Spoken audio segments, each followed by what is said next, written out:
Hello, EagleSong Gardener here. I'm at Ravencroft Garden today, and we are replanting the crowns of the Elecampane, the Inula helenium root that we dug out last week. It was a really big root.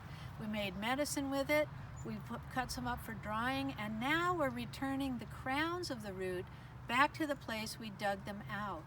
So you can see the roots have started to re-sprout, and that crown will then begin to take root once we put it back in the earth. I want to show you the kind of soil that we're planting this Elecampane in, because this is like heavy clay. This is heavy clay. You could make a cooking oven out of this clay soil. It's not easy for a lot of plants, but the Elecampane loves the clay, it loves the moisture. Oftentimes this bed floods in the winter, it gets saturated with water. And so that is one of the things that helps us understand how Elecampane works for the lungs and helping to move out phlegm and just nourish the lungs. Also nourishes the digestion. That's another video. Let's talk about now, what are we going to do with these crowns? So I'm just going to put them into the soil, digging in. And another plant that's here that a lot of people don't have very high regard for is the buttercup, the ranunculus. Ranunculus also likes this really heavy clay soil. So these plants are being reinstalled here with the intention of re-digging them out in a couple years, in 2 years. This one, the first one, was here for 8 years. Look at this. This is a little side shoot that wants not to be part of that one. So we're going to take that out and we'll just put this one in.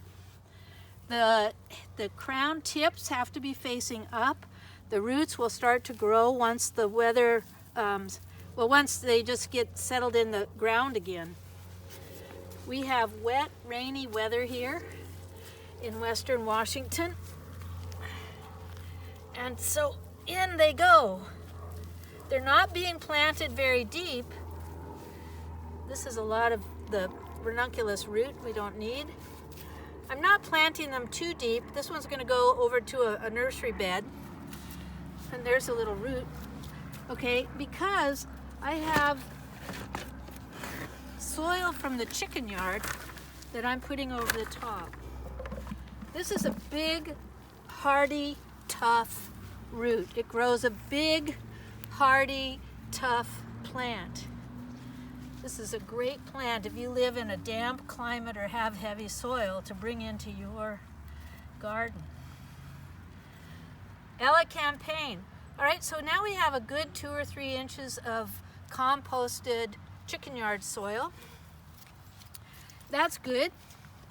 And because these are just new shoots getting started, I'm going to use some chips, arborist chips that have been sitting in a pile for the last couple years, so they've been decomposing. It's really quite lovely as a top dressing.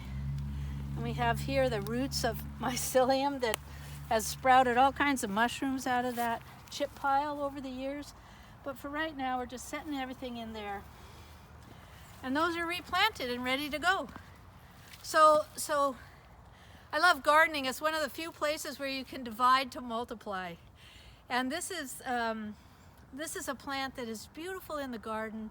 It's called elf dock as one of its common names. And I've always said, if you want elves in the garden, you have to create habitat for them. And so this is it. Plant your Elecampane, invite the elves in, and we will talk more down the road. Remember, check out EagleSong-Gardener.com, see what's going on at the croft, and we'll see you down the road.